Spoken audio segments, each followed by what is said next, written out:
नमस्कार, आप देख रहे हैं अपना उत्तर प्रदेश। मैं हूं आपके साथ सचिन चौहान। उत्तराखंड के जनपद पौड़ी गढ़वाल में किसान मेले का आयोजन किया गया, जहां पर मुख्यमंत्री योगी आदित्यनाथ ने शिरकत की, लोगों को संबोधित किया। वहीं उन्होंने कहा कि गोविंद वल्लभ पंत कृषि एवं प्रौद्योगिकी विश्वविद्यालय ने देश के अंदर हरित क्रांति के क्षेत्र में बहुत बड़ा योगदान दिया है। जीवी पंत कृषि और प्रौद्योगिकी विश्वविद्यालय यह देश का पहला कृषि विश्वविद्यालय है। 1960 में उत्तर प्रदेश के पहले मुख्यमंत्री और देश के जो बाद में गृह मंत्री बने थे, ऐसे से गोविंद वल्लभ पंत जी के नाम पर इस विश्वविद्यालय का नामकरण हुआ। विश्वविद्यालय ने देश के अंदर हरित क्रांति के क्षेत्र में बहुत बड़ा योगदान दिया। देश के अंदर खाद्यान्न सुरक्षा के लक्ष्य को प्राप्त करने की दिशा में आज जो कदम हम बढ़ा पा रहे हैं, वह इस विश्वविद्यालय ने 1960 के दशक में प्रारंभ किया था। और आज आप देख रहे होंगे, इस देश की आबादी जब आज से 1/3 थी, तब देश के अंदर खाद्यान्न संकट था। आज देश के अंदर 140 करोड़ की आबादी है और उसमें से 80 करोड़ लोगों को पिछले 5 वर्ष से प्रधानमंत्री मोदी जी फ्री में राशन की सुविधा का लाभ भी प्रदान करा रहे हैं। खाद्यान्न सुरक्षा का इससे बड़ा और कोई गारंटी दुनिया के अंदर कहीं नहीं मिल सकती जो भारत दे रहा है। विश्वविद्यालय के स्तर पर क्या क्या प्रयास हुए हैं, या फिर राष्ट्रीय डेयरी अनुसंधान संस्थान के स्तर पर या मुक्त विश्वविद्यालय के द्वारा क्या कुछ नया किया जा रहा है, इस मेले के माध्यम से सब कुछ डिस्प्ले यहां पर हो गया है। और वही उत्तर प्रदेश के मुख्यमंत्री योगी आदित्यनाथ अपने 3 दिवसीय कार्यक्रम के तहत उत्तराखंड के दौरे पर हैं और सीएम योगी ने पौड़ी स्थित अपने पैतृक गांव पहुंचते ही सबसे पहले पौड़ी गढ़वाल में मानगढ़ वासिनी देवी की प्राण प्रतिष्ठा कार्यक्रम में हिस्सा लिया। यहां पर उन्होंने पूजा अर्चना कर माता रानी का आशीर्वाद दिया। इसके बाद सीएम योगी किसान मेले में भी पहुंचे हैं, जहां पर उन्होंने जनसभा को संबोधित किया। आपको बता दें कि सुबह 9:30 बजे योगी आदित्यनाथ देहरादून के जौलीग्रांट एयरपोर्ट पर पहुंचे थे, जहां पर उनका उत्तराखंड के कैबिनेट मंत्री गणेश जोशी और प्रेमचंद्र अग्रवाल ने स्वागत किया।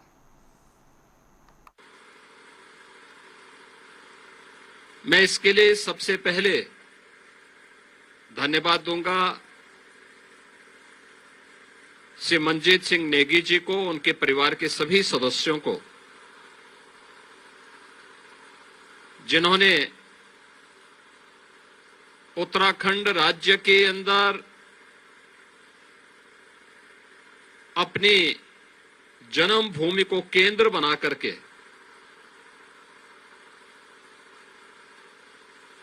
वहां पर न केवल अपने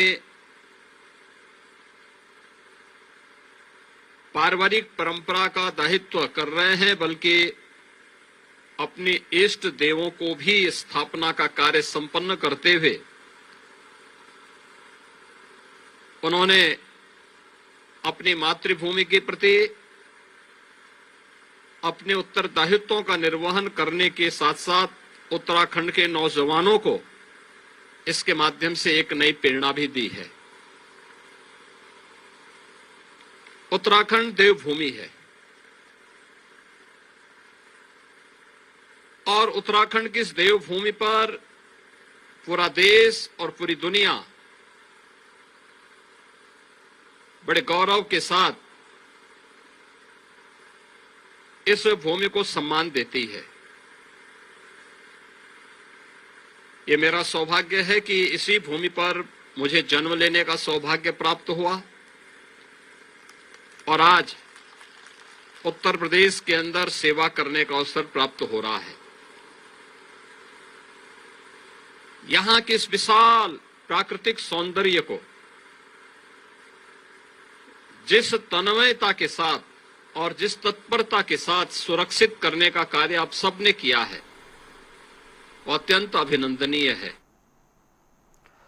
और वे दिल्ली विधानसभा चुनाव, अयोध्या के मिल्कीपुर विधानसभा चुनाव के बाद अब जल्द ही यूपी बीजेपी जिला अध्यक्ष की लिस्ट जारी हो सकती है और सूत्रों की माने तो करीब 70 जिला अध्यक्षों की जो लिस्ट है उसका ऐलान हो सकता है। और उस पूरे मामले को लेकर हमारे संवाददाता ने ग्राउंड रिपोर्ट तैयार की है। रिपोर्ट एक बार देख लेते हैं। उत्तर प्रदेश में संगठन की जिला अध्यक्षों की सूची अधर में लटक गई थी। दिल्ली चुनाव और उत्तर प्रदेश में मिल्कीपुर चुनाव की वजह से तमाम जो भारतीय जनता पार्टी की जो जिला अध्यक्षों की सूची थी वो अधर में लटक गई थी। अब चुनाव परिणाम के बाद सूची जल्द ही सबके सामने होगी, क्योंकि भारतीय जनता पार्टी में जो पुराने जिला अध्यक्ष थे उनको बदला जाना था। करीब 50 से 60 ऐसे जिले हैं जिसमें जिला अध्यक्ष, शहर अध्यक्ष बदले जाने थे, जिसको लेकर भारतीय जनता पार्टी कई बार की मीटिंग कर चुकी है और कई मीटिंग के दौर में मंथन भी हो चुका है कि अपने जो वर्तमान में जिला अध्यक्ष या शहर अध्यक्ष हैं जिनको बदला जाना है, जिनकी रिपोर्ट कार्ड खराब है, उनको भी संगठन में कहीं ना कहीं जगह दी जाए ताकि आपसी कलेश न हो और पार्टी में दो फाट की स्थिति न बन सके। क्योंकि भारतीय जनता पार्टी नई टीम के साथ 2027 का चुनाव फतेह करना चाहती है। यही वजह है कि अपनों को मनाना है और नए लोगों को मौका देना है और यही वजह है कई मीटिंग के बाद भी अब तक भारतीय जनता पार्टी की जिला अध्यक्ष की सूची सामने नहीं आ पाई है। लेकिन सूत्रों के हवाले से जो जानकारी मिली है कि अब जल्द ही सूची सबके सामने होगी। कैमरा रियाज के साथ अनूप सिंह, जनता टीवी, लखनऊ। तो चलिए आगे बढ़ते हैं बड़ी खबर के साथ। और लखनऊ से इस वक्त ये बड़ी खबर सामने आ रही है। केजीएमयू में एक और ट्रॉमा सेंटर बनाने की योजना को मंजूरी मिल चुकी है। 296 करोड़ की लागत से यह ट्रॉमा सेंटर बनाया जाएगा। नए ट्रॉमा सेंटर में 500 बेड की क्षमता वाला यह ट्रॉमा सेंटर तैयार होगा। तो अस्पताल की सेवाओं में काफी सुधार देखने को मिलेगा, मरीजों को फायदा भी मिलेगा, दुर्घटनाओं के इलाज में अधिक सुविधा भी प्रदान की जाएगी। तो फिलहाल ये बड़ी अपडेट सामने आ रही है। केजीएमयू में एक और ट्रॉमा सेंटर बनाने की मंजूरी ये मिल चुकी है। 296 करोड़ इसकी लागत बताई जा रही है और इसी के साथ नए ट्रॉमा सेंटर में 500 बेड की क्षमता भी होगी। फिलहाल ये बड़ी खबर सामने आ रही है। अस्पताल की सुविधाओं में, सेवाओं में सुधार देखने को मिलेगा, दुर्घटनाओं में इलाज में अधिक सुविधा भी प्रदान की जाएगी।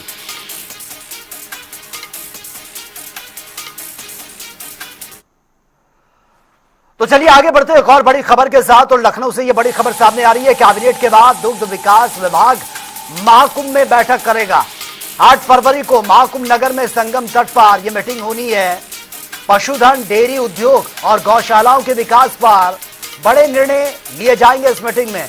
पशु स्वास्थ्य सेवाओं को सुदृढ़ करने पर योगी सरकार पूरी तरह से फोकस किए हुए है। दुग्ध संघों को मजबूत करने जैसे मुद्दों पर भी चर्चा संभव मानी जा रही है।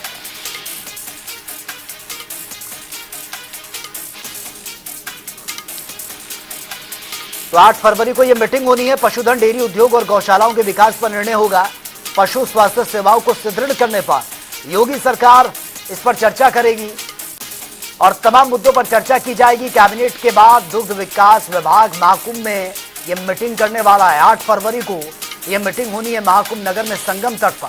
पशुधन, डेयरी उद्योग और गौशालाओं के विकास पर मंथन होगा, विचार विमर्श होगा और खबर यही है कि बड़े निर्णय लिए जा सकते हैं। दुग्ध संघों को मजबूत करने जैसे मुद्दों पर चर्चा की संभावना है इस मीटिंग में जो 8 फरवरी को होनी है।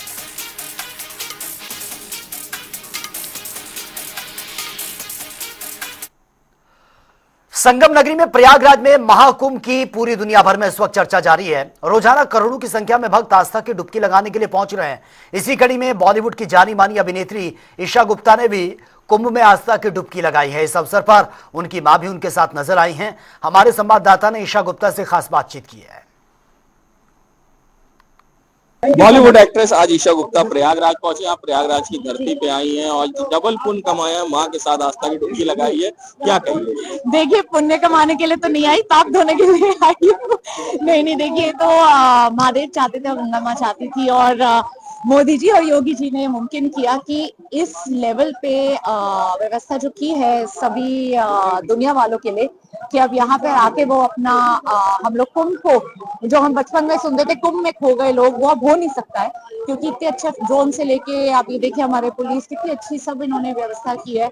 और मेरे लिए सबसे अच्छी बात ये कि मैं अपनी माता को यहाँ ला पाई और ये हम एक्सपीरियंस करते हैं। आज व्यवस्था की अगर बात करी जाए तो किस तरह की व्यवस्था देख रहे हैं? क्योंकि 29 को जो भगदड़ हुई उसके बाद लोग काफी डर गए, तो क्या अपील करेगा युवा पीढ़ी से कि जो कुंभ नगरी में आए और अमृत पाए? क्या नहीं देखिए, देखिए पूरी दुनिया, हम सबने जहाँ जहाँ घूमे, लाइनों में हम सबको खड़ा होना पड़ता है। हाँ, मगर ये कहना कि भगदड़ मच गई और ये हो गया, वो तो हुआ, जो भी हुआ उसका हमें ज्यादा जानकारी नहीं है।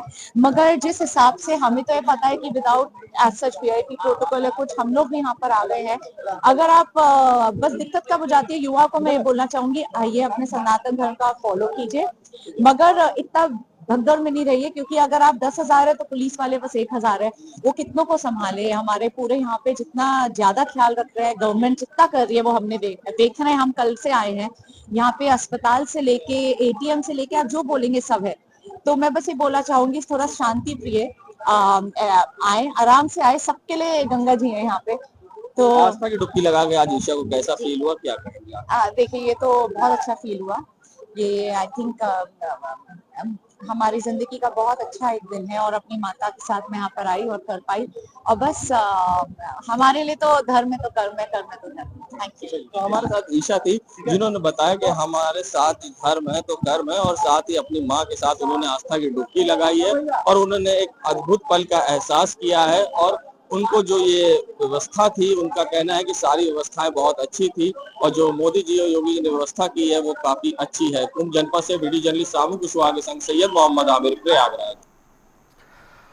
और वहीं नोएडा पुलिस कमिश्नर लक्ष्मी सिंह एफडीआरसी के एनुअल कार्यक्रम में पहुंची हैं, जहां पर उन्होंने 200 से ज्यादा शिकायतों का निस्तारण किया। इस दौरान एफडीआरसी को लेकर पुलिस कमिश्नरेट और साथ ही निजी यूनिवर्सिटी के बीच एमओयू साइन हुआ है। यह रिपोर्ट एक बार देख लेते हैं। देखिए, पिछले वर्ष जनवरी 2024 में एमिटी यूनिवर्सिटी के साथ एक एमओयू साइन करके गौतम बुद्ध नगर पुलिस कमिश्नरेट के द्वारा फैमिली डिस्प्यूट्स के समाधान के लिए, शांतिपूर्वक समाधान के लिए दिशा में कदम उठाते हुए एक सेंटर खोला गया था, फैमिली डिस्प्यूट रेजोल्यूशन क्लिनिक, जिसका आज 1 वर्ष हुआ है। और इस 1 वर्ष के दौरान इस सेंटर ने बहुत अच्छी प्रगति की है। 200 से ऊपर प्राप्त शिकायतों को सफलतापूर्वक निस्तारण कराया है। जो पेंडिंग है उनके अलावा हमारे लगभग 160 से अधिक कंप्लेंट्स का निस्तारण हो चुका है, और मात्र 1 वर्ष में 6 एफआईआर में तरमीम हुए हैं। इसका मतलब ये है कि अगर हम ट्रेंड प्रोफेशनल्स को अपनी काउंसलिंग का एक हिस्सा बनाते हैं, जो हमको एमिटी यूनिवर्सिटी के द्वारा निःशुल्क उपलब्ध कराया गया है, उनके इस कंट्रीब्यूशन की सहायता से हम लोग इस तरह के डिस्प्यूट्स को एमिकेबली रिजॉल्व कराने में सक्षम साबित हुए हैं। गौतम बुद्ध नगर के सेक्टर 125 में स्थित अमेठी यूनिवर्सिटी में आज एक गौतम बुद्ध नगर कमिश्नर लक्ष्मी सिंह के द्वारा एक कार्यक्रम का आयोजन किया गया। आपको बता दें कि एफडीआरसी की जो है लॉन्चिंग की गई है। इस एफडीआरसी के जरिए से उन परिवारों का काउंसलिंग किया जाता है जिन परिवारों में डिस्प्यूट है। जिस तरह से हमारे देश में आजकल देखा जाए, जो आज का समय है, डाइवोर्स के जो केसेस हैं लगातार बढ़ते जा रहे हैं, क्राइम लगातार बढ़ते जा रहे हैं, एफआईआर के रेट लगातार बढ़ते जा रहे हैं। इनको कंट्रोल करने के लिए, इनको कम करने के लिए और परिवार में एकता बनी रहे, इसको करने के लिए कमिश्नर लक्ष्मी सिंह ने एक कदम उठाया और उनकी पूरी टीम ने इस कदम में उनका साथ दिया। एफडीआरसी का एक एफडीआरसी एक वो बनाया गया, क्या कहते हैं, एफडीआरसी एक अभियान चलाया गया। एफडीआरसी के जरिए उन परिवारों को चयनित किया गया जिन परिवारों में सबसे ज्यादा डिस्प्यूट की प्रॉब्लम है, समस्या है, और उनकी समस्याओं का निराकरण करके जो है उनको उनके परिवार की एकता को बनाए रखने का जो है उनको जो है जागरूक किया गया। और आज उसी सफलता को लेकर अमेठी यूनिवर्सिटी में गौतम बुद्ध नगर की कमिश्नर लक्ष्मी सिंह के नेतृत्व में एक कार्यक्रम आयोजित किया गया, जिसमें उन्होंने हमें एफडीआरसी की सारी जानकारी दी। और क्या कहा गौतम बुद्ध नगर की लक्ष्मी सिंह ने, कमिश्नर लक्ष्मी सिंह ने, ये हम आपको दिखाते हैं। और पीलीभीत में मंडी सचिव ने अतिक्रमण के खिलाफ सख्त कार्रवाई की है। उन्होंने 5 दुकानों के लाइसेंस निलंबित कर दिए हैं। आपको बता दें कि पहले चेतावनी के बावजूद दुकानदारों ने फिर से साइट पर व्यापार करना शुरू कर दिया था, जिसमें जाम की स्थिति हो गई और इस वजह से कदम उठाया गया है। मामला यह है कि मंडी में बहुत से लोग जो है मतलब थोड़ा सा फुटकर व्यापार करते हैं, और जिन व्यापारियों को लाइसेंस और दुकानें आवंटित हैं वो लोग अपना दुकान पर ना करके काफ़ी रोड पर कब्जा करके जो है बिक्री करते हैं, जिस कारण से मंडी में जाम लगता है। तो इसके तहत 30 तारीख को जो है विशेष अभियान चला करके जाम हटाया गया था। लेकिन आज फिर निरीक्षण किया गया तो उसमें से 5 फर्मों द्वारा जो है पुनः वही प्रक्रिया की और जो है रोड पर अतिक्रमण करके व्यापार किया जा रहा था, जिस कारण से 5 लाइसेंस को जो है निलंबित कर दिया गया है।